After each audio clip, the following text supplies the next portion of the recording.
Olá, vamos falar hoje um pouco dos indícios da ansiedade que muitas vezes permeiam a vida da pessoa aí por muito tempo e ela não percebe que aquilo é ansiedade, né? Ansiedade é um estado de agitação mental.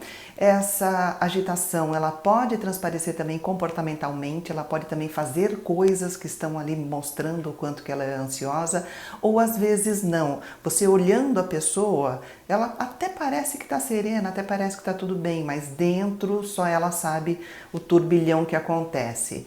E com isso acaba ficando um pouquinho misturada a ansiedade com a hiperatividade. O transtorno da hiperatividade, muitas vezes acompanhado do déficit de atenção, né?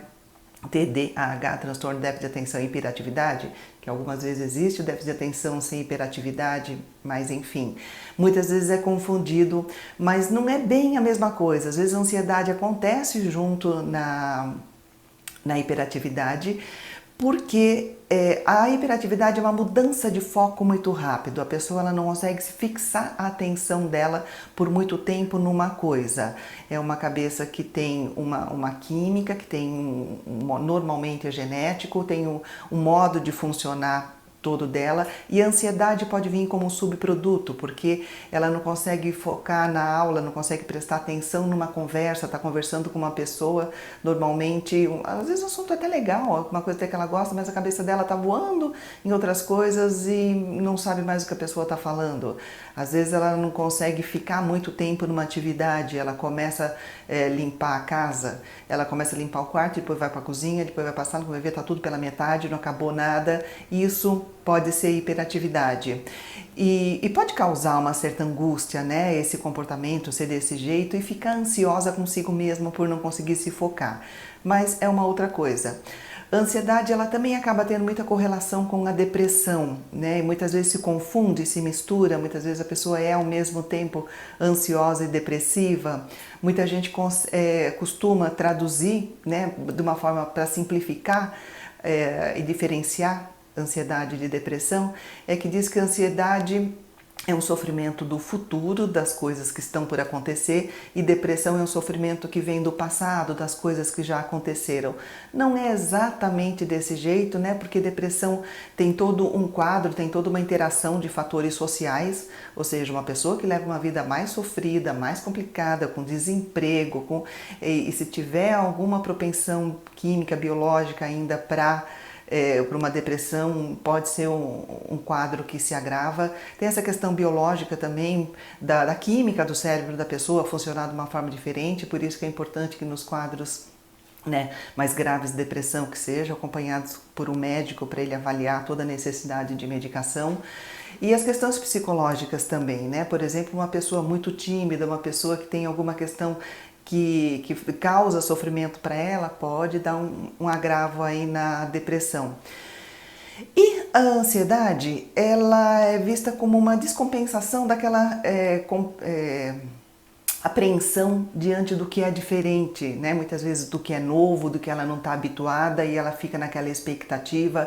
A ansiedade pode ser até boa, né? Por exemplo, uma pessoa que tem uma atividade nova, uma situação nova na vida dela, ela está se mudando de emprego, mudando de cidade, é uma coisa nova, então ela fica mais apreensiva, mais agitada, mais ansiosa, mas pode até ser em algumas situações uma ansiedade boa, uma ansiedade que vai preparar ela, que vai dar um impulso para ela, motivação para ela se organizar no que precisa, né? Eu dou sempre o exemplo da pessoa que vai viajar e tem uma ansiedade saudável com relação a essa viagem. Essa ansiedade saudável vai fazer ela organizar a viagem. Vamos ver o que eu vou precisar. Eu vou viajar de carro? Preciso ver se o pneu está em ordem, preciso ver se o carro está abastecido, preciso ver o caminho, se eu sei o mapa direitinho, se eu tenho o GPS funcionando.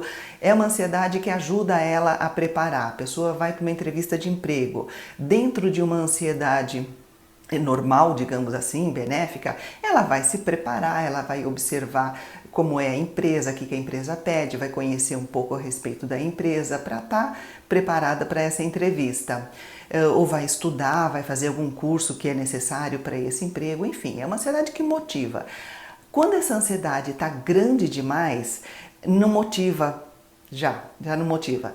Ela começa a atrapalhar as coisas que ela tem que fazer, ela fica paralisada, ela tem tanta ansiedade com relação à entrevista de emprego, por exemplo, que se perde no caminho, erra o ônibus, não consegue observar direito que roupa que seria legal para ela estar lá, se é uma empresa mais formal, se não é, se está dentro às vezes do que ela quer, às vezes vai tão ansiosa para uma entrevista de emprego, para um emprego que ela não quer, que não interessa. Então tudo vai, a ansiedade ela tem muito essa graduação de até certo ponto é bom, interessante e a partir do momento que começa a atrapalhar.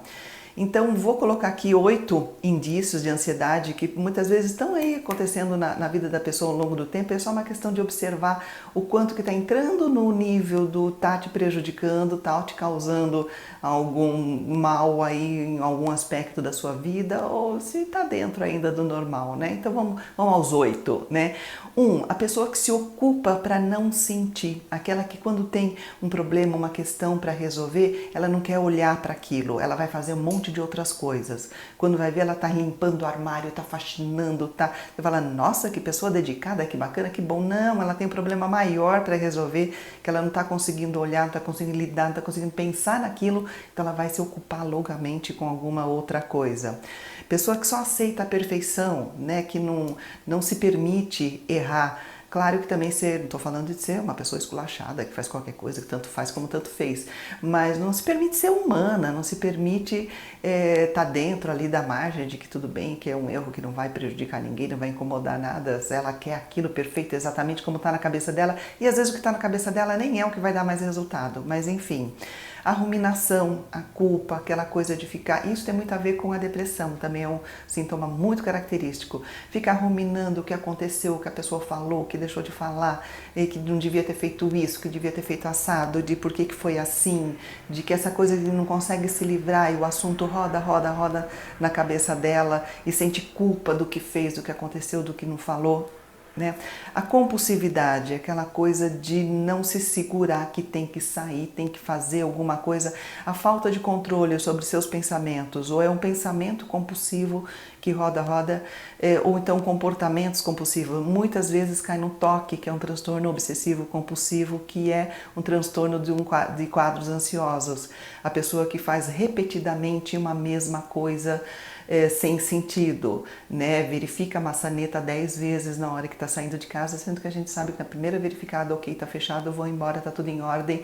Essa pessoa precisa de ter, para se sentir, para amenizar a cabeça ansiosa dela, ela precisa conferir ilogicamente, muitas vezes ela sabe que é ilógico, muitas vezes a pessoa tem consciência de que é ilógico, mas ela não consegue se segurar porque é compulsivo. O medo do futuro, o medo de tomar decisões, tudo bem, o futuro ele pode ser um tanto assustador, a gente não sabe o que tem para acontecer dia de amanhã, né? Tudo pode acontecer, mas pode acontecer muita coisa boa também, como acontece muita coisa boa. Então essa apreensão, esse medo, essa dificuldade de tomar alguma decisão porque não sabe o que vai acontecer, o que vai ser, que rumo que vai dar essa decisão que você está tomando. Às vezes são até decisões bobas, a pessoa não sabe se vai comer ovo ou carne no almoço, não consegue decidir, fechar e falar é isso. O medo de errar, o medo de tomar decisão que não vai ser boa para ela, pode consumir, né, muito além do que é interessante para ela. E aquela preocupação também que não deixa a pessoa relaxar, aquela sensação contínua de que tem uma coisa ruim para acontecer. Eu não sei o que é, não sei de onde vem, mas alguma coisa ruim pode acontecer, né? Ou vai acontecer, a pessoa tem a certeza de que vai acontecer. E essa apreensão muitas vezes vai se confirmando que não é verdade, porque não é todo dia que acontece uma coisa extremamente ruim, normalmente os dias da gente são muito iguais, né? Mas aquela sensação, ela é desproporcional, não corresponde à realidade, e não corresponder à realidade às vezes não é suficiente para a pessoa. Medo extremo de alguma coisa nova, de alguma coisa que ela não está habituada, por exemplo, falar em público. Às vezes está até habituada, às vezes fala todo dia em público, mas ainda assim não supera aquela dificuldade que chega a ser pavor, que chega a ser fobia, né? Fobia de certos animais, fobia de cachorro, fobia de mosca, fobia às vezes de coisas que a pessoa sabe que é ruim, uma mosca não é bom, uma mosca é suja, pode trazer problema, então é bom a gente evitar. Mas quando a fobia chega a ponto da pessoa quebrar o braço para dar um tapa numa mosca, a gente percebe que passou do limite, né? Medo de ser humilhado publicamente, né? E daí a preocupação exagerada com roupa, não sabe que roupa coloca 10 mil roupas, nunca tá bom, o guarda-roupa tá cheio, lotado, abre o guarda-roupa e fala, não tenho nada para vestir. Isso pode ser ansiedade, pode ser aquela sensação de que ela tem que estar o tempo todo se avaliando, se observando, a postura dela, a pessoa que não sabe onde coloca a mão, coloca no bolso, coloca aqui, que eu tô falando com quem, e fica desajeitada porque ela tá se auto-observando o tempo todo, né? Que palavra que ela vai usar, como que ela vai falar com as pessoas, com quem vai falar. Tudo isso pode ser indício de ansiedade, uma coisa que está acontecendo muitas vezes há muito tempo. Muitas vezes a pessoa não percebe que aquilo é ansiedade, mas é bom observar para ir monitorando, não deixar a coisa entrar no ponto que está atrapalhando sua vida, que está te limitando, que você podia ter uma vida mais bacana. Vamos pensar nisso. Sou Marisa de Abreu, sou psicóloga. No momento não atendo, mas eu apresento o meu site, que tem uma equipe bacana de psicólogos. Fiquem à vontade, sejam muito bem-vindos. E obrigada por me assistir.